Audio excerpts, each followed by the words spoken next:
O ministro Gilmar Mendes, do STF, Supremo Tribunal Federal, disse nesta segunda-feira, 4, que a prisão após condenação em segunda instância não é obrigatória e que é preciso desconfiar se o Ministério Público tentar ocupar um vácuo de poder.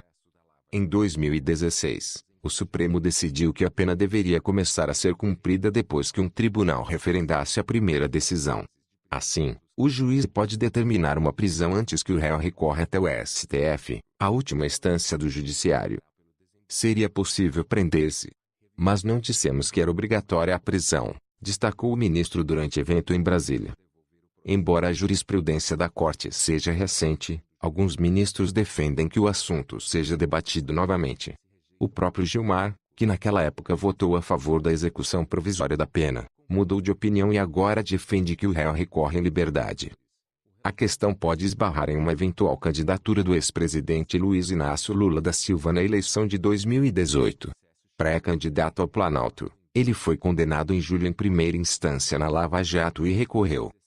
Na sexta-feira, 1º, o juiz federal João Pedro Gebran Neto, relator da Lava Jato na segunda instância, concluiu seu voto sobre o caso. Esta é a primeira etapa dentro do tribunal para dar andamento aos trâmites do recurso antes que o julgamento seja marcado. Ainda não há data para os desembargadores analisarem o caso, que pode tornar Lula inelegível. Mesmo que o tribunal mantenha a condenação de Lula, o ex-presidente pode recorrer aos tribunais superiores e pedir liminar para suspender os efeitos da condenação e da inelegibilidade. Conforme informou a Folha, a avaliação interna no Supremo é que qualquer cenário de condenação de Lula em segundo grau, ainda que ele consiga uma liminar para concorrer à eleição, vai pressionar a Corte a discutir novamente a decisão sobre execução provisória da pena. Ministério Público. Gilmar disse que é preciso estar atento para uma eventual tentativa de um Ministério Público tentar eliminar a classe política para ocupar o vácuo do poder. Já diziam todos os cientistas políticos, a política tem horror a vácuo. O vácuo acaba sendo preenchido, e preenchido por qualquer um porque tem condições de fazê-lo.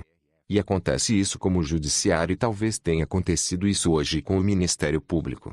Na medida em que a gente elimina a classe política como um todo, pouco importa se estão corretas ou não as imputações, nos colocamos no lugar. Desconfiemos também disso, afirmou. Em geral, a balança do poder oscila em um sistema como esse, complexo. Você às vezes desenvolve políticas compensatórias. Então, às vezes, o ativismo vem disso, uma tentativa de suprir omissões. Ele voltou a repetir que a Lava Jato tem abusado da duração das prisões preventivas e disse que elas podem servir para forçar o réu a fazer delação. Na verdade, a prisão em segundo grau em muitos casos, especialmente no contexto da Lava Jato, se tornou algo até dispensável, porque passou a ocorrer a prisão provisória de forma eterna, talvez até com o objetivo de obter a delação. Ativismo judicial. O ministro participou de um debate sobre ativismo judicial, expressão usada para criticar o que seria considerado uma interferência indevida do judiciário nos poderes executivo e legislativo. Sem falar diretamente sobre o assunto, Gilmar rebateu críticas que tem recebido por conceder habeas corpus investigados pela Lava Jato no Rio e disse que quem decide reconhecendo direitos vai muitas vezes contra a opinião pública. O ex-procurador-geral Rodrigo Janot pediu ao STF que considere Gilmar suspeito para julgar alguns casos. Nadar contra a corrente não é apenas uma sina nossa, é nosso dever. Se estivermos sendo muito aplaudidos porque estamos prendendo muito, porque negamos habeas corpus e tudo mais, desconfiemos. Não estamos fazendo bem o nosso trabalho.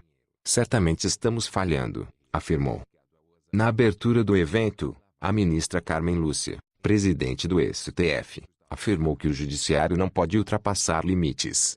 Não queremos que o judiciário vá além dos seus limites nem a menos do que a lei e a Constituição exige, disse a magistrada. É isso aí, pessoal. Se você gostou dessa informação, acione o sininho e se inscreva no canal. Um forte abraço e que Deus abençoe.